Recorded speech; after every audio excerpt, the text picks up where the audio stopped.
Bonjour à tous, je suis heureuse de vous retrouver dans la famille en question. On va s'intéresser aujourd'hui au service civique, créé en mars dernier par la loi Hirsch et remplaçant le service civil. Il donne la possibilité aux 16-25 ans de servir la collectivité. Aide aux sans-abri, engagement humanitaire, éducation à la santé, 9 domaines sont concernés. En échange, le volontaire reçoit de l'État en moyenne 540 € par mois. L'Église s'est mobilisée autour du service civique en créant une plateforme d'associations pouvant accueillir des volontaires. Y a-t-il urgence pour les jeunes à s'engager? Que propose l'Église pour les mobiliser? C'est ce que l'on va voir avec nos invités. J'accueille tout d'abord Elsa Peinturier. Bonjour. Alors vous avez fait un service civil auprès des scouts et guides de France dans des banlieues difficiles. On en parlera, vous nous direz un petit peu comment est né ce projet, ce que ça vous a apporté. Merci d'être avec nous. À vos côtés, sœur Nathalie Bécard, bonjour. Bonjour. Vous êtes directrice adjointe du service national pour l'évangélisation des jeunes qui travaille en concertation avec les pouvoirs publics pour ce service civique. Et merci de nous avoir rejoints. Et puis enfin, on retrouve Jean-Louis Bavoux que l'on connaît bien. Jean-Louis, bonjour. Bonjour. On vous entendra tout à l'heure sur cette question en fin d'émission. Une petite précision, sœur Nathalie, avant d'aller plus loin. On parlait donc de ce service civique qui a remplacé le service civil. C'est quoi la différence ? En fait, il y avait plusieurs dispositifs de volontariat en France. Ces dispositifs étaient assez peu connus et touchaient peu de jeunes. Et donc l'État a souhaité, à travers le service civique, simplifier et déployer le dispositif et surtout le promouvoir largement auprès des jeunes pour répondre à leur soif d'engagement. D'accord, donc c'est l'État qui s'engage davantage. Voilà, et puis derrière, financièrement aussi, en donnant davantage de moyens. À tous les niveaux. Alors on va tout de suite voir un exemple de service civique avec un jeune volontaire du Secours catholique qui aide des étudiants de l'aumônerie de Créteil à trouver un logement. Guillaume a 23 ans. Après 2 ans d'études de droit et une expérience du monde du travail un peu décevante, il a décidé de prendre une année de réflexion et de s'engager pour les autres. Il travaille aujourd'hui comme volontaire pour le Secours catholique dans le cadre du service civique. C'est à l'aumônerie étudiante de Créteil que Guillaume s'occupe de l'aide sociale auprès des étudiants de l'université toute proche, l'UPEC. L'université Paris-Est Créteil compte 32 000 étudiants, dont 550 étrangers. Moi voilà, mon travail surtout par jour, c'est accueillir les étudiants, parler avec eux des difficultés. C'est surtout beaucoup d'étudiants étrangers. Alors c'est multiculturel bien sûr, mais aussi multireligieux. Et c'est vraiment des gens en grande difficulté parce qu'il y a des grandes difficultés à l'UPEC pour le logement. Et voilà, c'est un peu le grand combat de l'aumônerie. Ici. Parmi les personnes qu'accueille Guillaume, jeune mignol, haïtien, est venu poursuivre ses études en France après la destruction de son université par le séisme. À son arrivée, il n'avait ni ressources ni logement. Si l'étudiant n'a pas de moyens, n'a pas de possibilité, on lui donne une possibilité d'urgence, c'est-à-dire une chambre où il peut passer quelques semaines, même un mois, en attendant qu'il trouve du boulot pour continuer son étude. Et ils m'ont aidé beaucoup à trouver un logement et aujourd'hui, je suis très bien. C'est un peu bête à dire, mais ça me permet d'aider les autres et en même temps, ça m'aide moi-même. C'est-à-dire qu'on apprend à relativiser ses propres problèmes en se disant, voilà, moi j'ai eu des problèmes et j'avais tendance à me dire, oui, mais ils sont insurmontables, machin. Et quand je vois des problèmes des étudiants étrangers, ça minimise vachement les problèmes que je peux avoir dans la vie en général. Guillaume s'est engagé pour 1 an. Il bénéficie d'une couverture sociale et touche un salaire mensuel de 540 €. Une vraie expérience professionnelle. Ça me donne pas mal de responsabilités, ce qui fait que ça me met aussi beaucoup en confiance. Et donc c'est ce qui permet aussi d'aller de l'avant et de vraiment avoir le temps de se poser pour réfléchir à qu'est-ce que je vais faire l'année prochaine. Le nouveau statut du service civique rend le volontariat beaucoup plus accessible aux jeunes. L'Église participe donc activement à sa promotion. Toutefois, les associations catholiques confient des missions d'intérêt général et non pas des tâches pastorales ou spirituelles. Sœur Nathalie, une question. Les jeunes n'ont pas de mission pastorale, ceux qui s'engagent auprès de l'Église. Dans ces conditions, comment est-ce que ces jeunes peuvent être évangélisés ? C'est-à-dire que quand ils sont accueillis dans une structure catholique liée à l'Église, un bon nombre d'entre elles ont un vrai rôle social et contribuent à des missions d'intérêt général. Le jeune qui vit son service civique dans ce cadre-là découvre aussi forcément l'Église, peut participer s'il le souhaite, mais vraiment à titre personnel, aussi aux activités spirituelles qui peuvent être proposées en lien ou pas avec cette association. Et du coup, à travers cela, en découvrant comment des chrétiens s'engagent au nom de leur foi au service des autres et au service de toute la société, ces jeunes peuvent être bien sûr toucher et découvrir un visage du Christ. Elsa, est-ce que ça fait partie de vos motivations d'aller auprès des scouts et guides de France, d'aller dans un mouvement d'église?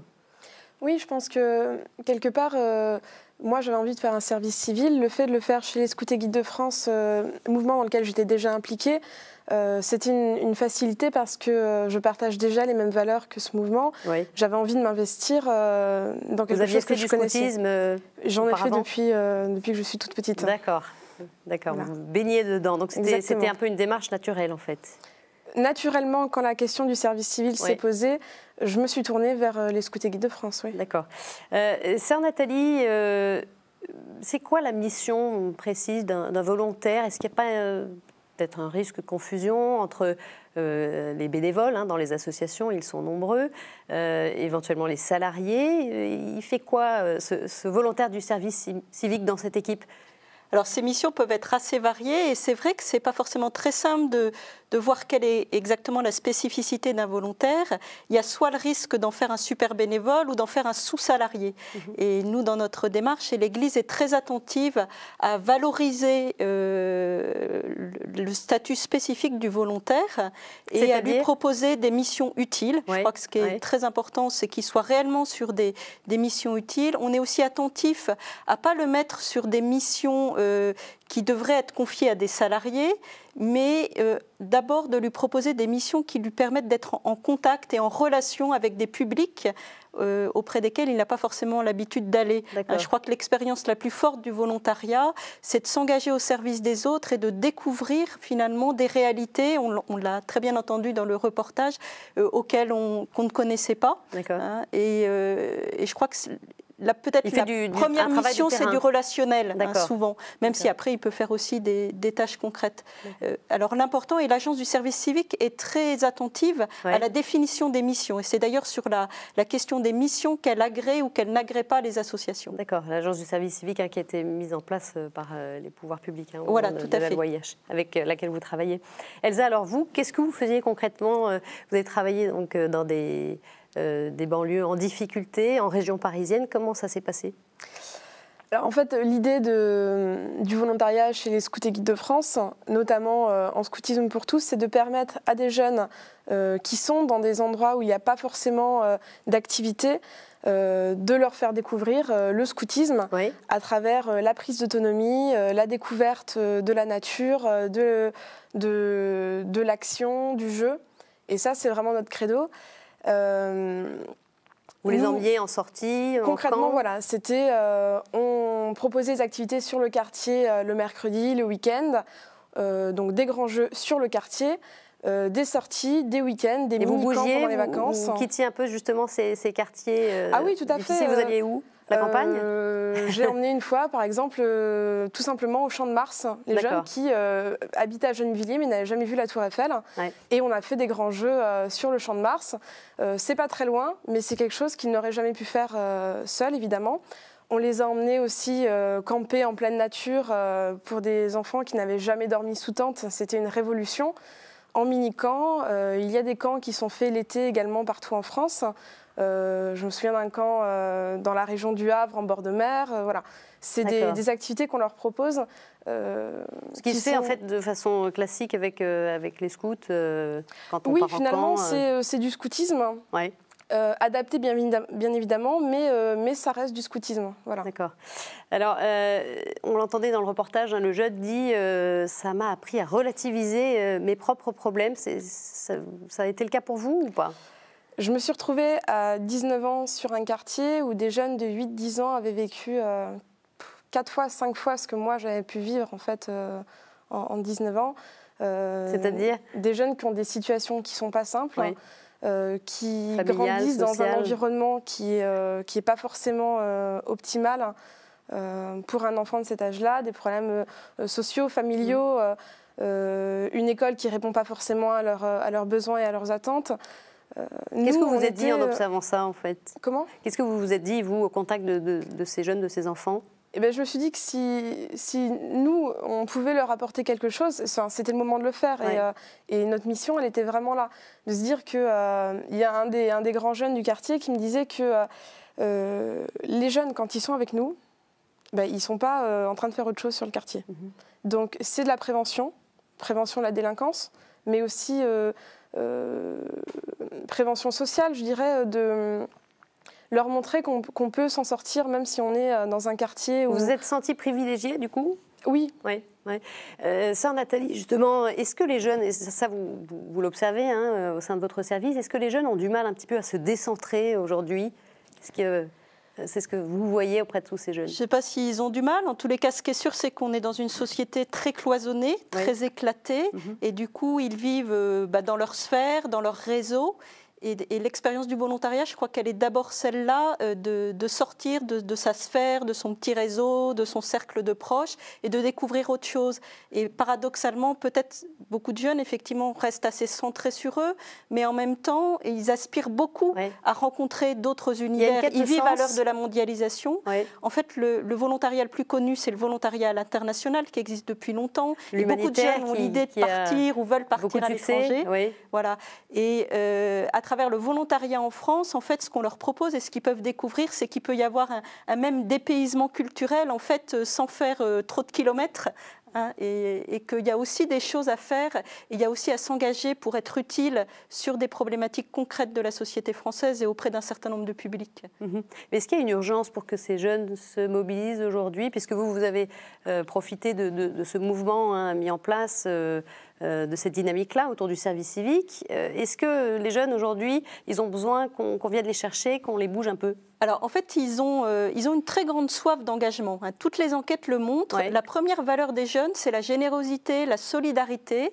Simplement, ce qu'on constate, c'est qu'ils ont le désir de servir les autres, mais ils ne savent pas forcément comment faire. D'accord. Et ce qui est très important, c'est de faire des liens et de leur proposer comment concrétiser un désir qui est là, pour que ça ne reste pas un idéal ou une vague idée, mais qu'ils puissent concrètement voir ce qui est réellement possible. Et je crois que c'est ce que le service civique permet. Et l'Église, elle s'est engagée derrière à promouvoir ce dispositif, parce que forcément, elle souhaite promouvoir l'engagement des jeunes au service des autres et au service de la société. Ça fait partie qu'elle a une vraie expertise dans cet accompagnement-là. Elle a un certain nombre de propositions concrètes. Et je crois qu'il y a un très grand enjeu aujourd'hui à permettre à des jeunes qui effectivement ont grandi dans une société de publicité, de marketing, de consommation, ils ne vont pas forcément se décarcasser pour trouver la porte d'entrée, pour concrétiser quelque chose. Donc ils ont besoin aussi que ça arrive dans leur assiette et que les choses soient facilitées pour qu'ils puissent faire le pas. Voilà. Alors je crois que c'est ça que le service civique essaye de faire, en essayant de faire connaître et surtout de valoriser ce statut, de faire en sorte que ça soit vraiment attractif. Il essaye de permettre aux jeunes de faire ce petit pas pour passer d'un désir, d'un idéal d'engagement à une action très concrète. Alors, Elsa, vous, comment est-ce que vous avez pensé au service civil ? Ça vous est venu comment, en fait? Et dans quelles circonstances? Qu'est-ce qui vous a conduit à ça? En fait, j'étais en école d'architecture. Et j'ai eu des soucis de santé qui m'ont empêché de continuer mes études, qui étaient trop contraignantes. Et je me suis retrouvée en fait fin janvier avec un reste d'année finalement. Il vous restait 6 mois. Voilà, il me restait 6 mois. Et puis je me suis dit, 6 mois, il faut les valoriser, il faut que j'en fasse quelque chose. Je ne vais pas rester à Paris sans rien faire. Je voulais vraiment m'investir. Et puis, comment vous avez entendu parler du service civil? En fait, j'en avais un peu entendu parler par les informations, parce qu'à l'époque, il y avait eu l'année d'avant, pour les présidentielles, des débats aussi là-dessus, sur l'investissement des jeunes. Je connaissais le dispositif de nom, mais je ne m'étais pas vraiment posé la question avant en fait, d'avoir cette période libre. Et puis voilà, comme j'étais investie chez les Scouts et Guides de France, j'en ai rapidement entendu parler. Et on m'a dit, tiens, pourquoi pas toi? Quelles ont été les démarches? Je me suis renseignée sur Internet, j'ai passé un coup de fil et 3 jours après, je m'entretenais avec les personnes chargées du service civil. Donc ça a été simple. C'est facile de se porter volontaire, sœur Nathalie. Qu'est-ce qu'il faut faire concrètement quand on réfléchit à cette possibilité-là? Alors concrètement, une première chose, ça peut être déjà d'aller sur le site de l'agence du service civique qui décrit bien le dispositif, qui montre toutes les missions possibles. Ça peut être aussi, on se rend compte en fait qu'un certain nombre de jeunes sont éveillés à cette question où ont le désir de s'engager parce qu'ils en entendent parler par un autre jeune ou parce qu'un adulte les interpelle. Tiens, dans ta situation aujourd'hui, tu te poses des questions, ben justement, tu ne sais pas trop quoi faire ou tu réfléchis à une réorientation. Est-ce que tu as pensé au service civique? Ça pourrait te permettre de vivre une expérience et d'avoir aussi du temps pour toi en te mettant au service des autres, d'avancer dans ta vie. Et donc, c'est pour ça que c'est très important d'en parler. Et nous, on encourage beaucoup tous les adultes en responsabilité auprès des jeunes dans l'Église, les aumôniers, les accompagnateurs, les parents, les prêtres, à faire connaître ce dispositif pour en donner l'idée concrète et interpeller des jeunes quand on sent qu'ils pourraient avoir le désir de s'engager. Quels jeunes? Est-ce que ça s'adresse à tous les jeunes ou en ce qui nous concerne aux jeunes catholiques? Alors, en fait, le service civique, c'est pour tous les jeunes de 16 à 25 ans.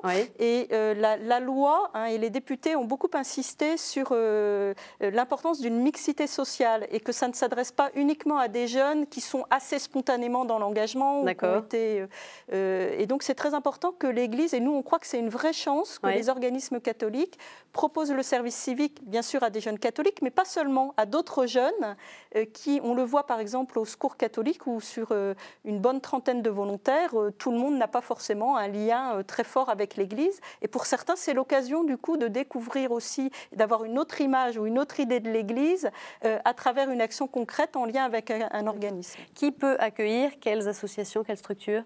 Alors, les associations, au sein de l'Église, les associations agréées, donc il y en a un certain nombre qui ont déjà une bonne expérience du volontariat. Je pense à l'Arche en France, les Scouts et Guides de France, le Secours catholique, mais aussi des réseaux comme le réseau Lassalien, le Rocher qui agit dans les banlieues, le MRJC, le mouvement rural de la jeunesse chrétienne, le CCFD s'est lancé aussi dans des missions de service civique. Pas les paroisses, pas les aumôneries directement. Un certain nombre sont en cours d'agrément. Et puis aujourd'hui, il y a effectivement des expériences très concrètes de volontaires secours catholiques dans les aumôneries pour développer des missions, comme on l'a entendu, à destination d'étudiants en précarité. Il y a aussi des expériences liées à des paroisses qui relancent des patronages. Je pense aussi à des organismes comme la Facelle à Paris, qui a toute une action auprès des jeunes d'animation socioculturelle. Un tas d'associations sur lesquelles pour lesquelles on peut proposer des services. Elsa, est-ce que cette expérience, vous avez pu la valoriser? Qu'est-ce que, dans le fond, vous avez retiré de ces 6 mois? Est-ce que ça vous a servi pour la suite? Alors, d'une part, nous, on avait des week-ends de formation régulièrement pour les volontaires. Des séminaires qui duraient 3-4 jours, où on avait vraiment la possibilité de valoriser ce volontariat. On avait de l'aide à la recherche d'emploi, à la réorientation professionnelle. Ça, c'était pendant le volontariat. Pendant le volontariat. On a fait beaucoup de rencontres aussi avec des personnes qui sont insérées dans la vie active, qui nous racontaient leur expérience. Donc, d'une part, j'ai pas été coupée en fait de ma démarche ça étudiante. Dans un projet. J'ai vraiment pu l'intégrer dans un projet. Et puis moi, je faisais de l'architecture. Et je me suis retrouvée en fait à Gennevilliers, dans un quartier qui était en pleine réhabilitation. On cassait des parties des moitiés de bar pour ouvrir le quartier. On insérait des écoles dans le quartier. Du coup, ça vous a donné envie de faire autre chose alors? Vous avez quitté l'architecture? Voilà, peut-être par hasard, j'ai quitté l'architecture et je suis maintenant en 3e année de géographie et aménagement. Donc voilà, c'est aujourd'hui, je me souviens encore de ce qui s'est passé sur ce quartier.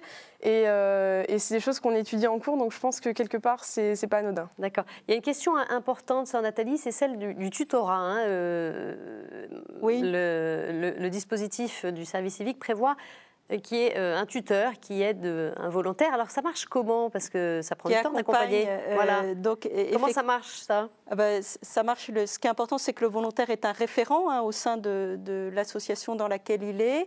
Et nous, vraiment, le point d'attention le plus important qu'on porte au niveau de la plateforme ecclésiale pour le service civique, étant donné qu'aujourd'hui, on est sur un dispositif qui cherche à déployer largement, à augmenter le nombre de jeunes en service civique. On vise des objectifs de 10 000 à la fin de l'année 2010. On en est très loin d'ailleurs. J'ai vérifié les chiffres, notamment auprès de la conférence des évêques de France. On parle de plusieurs centaines en ce qui concerne l'Église. Oui, en ce qui concerne l'Église. Là, je parle d'une manière générale. Et le dispositif général, également, on est à quelques milliers, autour de 3 000. On a du mal à rejoindre les jeunes. Alors, en fait, il y a beaucoup de jeunes qui postulent, mais on a aussi du mal à déployer les missions. C'est-à-dire, d'où l'importance, nous, dans le rôle qu'on a, de pas seulement promouvoir le dispositif auprès des jeunes et leur donner envie de faire un volontariat, mais aussi de le promouvoir auprès de toutes les associations ou les organismes qui peuvent proposer des missions de service civique. Et concrètement, qu'est-ce que vous mettez ou souhaitez mettre en place pour promouvoir ces actions-là? Alors, on a déjà déployé, par exemple, fait tout un travail de sensibilisation et d'information auprès de tous les acteurs de l'Église, à commencer par les évêques, par les différents services de la pastorale, pour ouvrir des champs, donner des idées. Je pense aux associations de solidarité, mais aujourd'hui, par exemple, il y a des expériences un peu pilotes qui vont démarrer par le biais de la pastorale de la santé pour des missions auprès des personnes âgées, dont on sait que beaucoup souffrent de solitude. Voilà, donc nous, on essaye de faire connaître ce dispositif auprès de tous les acteurs. On a organisé une grande journée d'information et de sensibilisation au mois de mai dernier. On prépare aussi une campagne de communication en interne. Pour l'année à venir. Et puis, la plateforme et les associations donc déjà engagées dans ce dispositif ont souhaité mettre en place une charte de qualité parce que, peut-être l'expertise qu'on a dans le volontariat, dans les organismes d'église, c'est d'être attentif à la qualité des missions et à la qualité du suivi, de l'accompagnement des jeunes. Donc là-dessus, vous êtes en cours de travail. Voilà, donc on est en cours de rédaction d'une charte qui poserait un peu les points importants et des repères pour que ce service civique ne soit pas dévoyé et que ça soit une véritable expérience positive pour les jeunes. Parce qu'on sait que c'est un vrai cadeau, je crois, de permettre à des jeunes de s'engager, mais pas à n'importe quel prix. Il faut qu'il y ait un cadre qui leur permette d'être bien accompagnés, de vivre des missions intéressantes. Merci à toutes les deux. Jean-Louis, alors vous, est-ce que c'est quelque chose qui vous intéresse, ce service civique? Vous pensez que c'est une bonne chose? Ça m'intéresse parce qu'il y a beaucoup de choses à dire. Déjà que l'Église a 2000 ans de service civique derrière elle. C'est-à-dire que c'est la vocation de l'Église d'être à l'intérieur du monde, sans prosélytisme particulier d'ailleurs, c'est ce que vous disiez tout à l'heure, pour se mettre au service des contemporains. Donc je crois que le service civique, c'est vraiment un accomplissement de la vocation spécifique de l'Église qui est au service de l'humanité. Alors ce qui est intéressant, on n'en a pas parlé là, mais je crois qu'il y a une vertu du service civique qui est l'intégration. Et on parle beaucoup en ce moment donc d'éclatement, de solitude, de difficultés dans les banlieues. On a entendu que le volontaire disait qu'il avait beaucoup reçu et que même l'Église, et Dieu merci, demande à des non-chrétiens, des non-catholiques de venir éventuellement se mettre au service des autres via les associations. Je pense que c'est la meilleure méthode d'intégration que de permettre à des jeunes qui sont souvent en difficulté ou autres eux-mêmes, de se mettre au service des autres. Alors, d'où la nécessité encore plus importante d'un tutorat, évidemment, parce qu'il faut les aider. Mais c'est vraiment, à mon avis, un système énorme à développer pour l'intégration des jeunes et pour une meilleure cohésion sociale qu'on n'a pas aujourd'hui. Alors, je ne suis pas du tout militariste, mais avant, on avait un service militaire, ce qui était tout à fait autre chose, mais où il y avait quand même une rencontre de jeunes totalement différents. Je pense que le service civique, qui n'a rien à voir avec le service militaire, permet quand même aussi, permettrait, si c'était vraiment généralisé, parce qu'en fait, on en entend malheureusement très peu parler. Je crois que s'il y a un gros boulot à faire, pour le coup, au niveau de l'Église, c'est médiatiquement moi, je suis père de famille, je suis diacre, je travaille dans une paroisse, je sais que ça existe, j'ai plein d'enfants, et qui ont fait du scoutisme tous, mais j'ai pas vraiment, on n'a pas bien cette notion. Je ne pensais pas que c'était aussi organisé et que l'État et l'Église collaboraient de façon aussi étroite et efficace avec les associations, ce que je trouve vraiment remarquable. Saint Pierre et Saint Paul disaient dans leur lettre que le chrétien doit être doit aimer et se mettre au service des dirigeants, respecter les dirigeants, respecter la société. C'est le premier témoignage du chrétien, je trouve, d'être au milieu du monde, pour le monde. Merci Jean-Louis. Juste une question rapide qu'on n'a pas évoquée. Est-ce que ce n'est pas aussi peut-être un énième stage pour un jeune qui cherche du travail, parce qu'on a vu qu'il est rémunéré, il a une indemnité de l'État. Est-ce que ce n'est pas finalement un moyen aussi d'avoir la main-d'œuvre à bon marché ? Ça peut l'être, et c'est le risque. Et effectivement, je crois que l'enjeu, c'est que le service civique il soit à la fois bénéfique pour le jeune, mais qu'il apporte aussi quelque chose à l'association ou à l'organisme qui le propose. D'ailleurs, certains stages peuvent être reconnus comme service civique. Et actuellement, il y a tout un travail aussi de l'État pour faire en sorte que le service civique puisse être intégré dans un parcours d'études. Il y a déjà des grandes écoles qui le proposent. Il y a un travail avec les universités, et nous, on est aussi très attentifs à ça, que dans un parcours de formation. Merci. On arrive à la fin. Juste pour les infos pratiques, justement, pour ceux qui s'y intéresseraient à ce service civique, vous pouvez avoir toutes les infos sur le site du gouvernement, adresse qui s'affiche sur vos écrans, et puis vous pouvez revoir bien sûr cette émission sur notre site kto-tv.com. Très bonne semaine à tous, au revoir.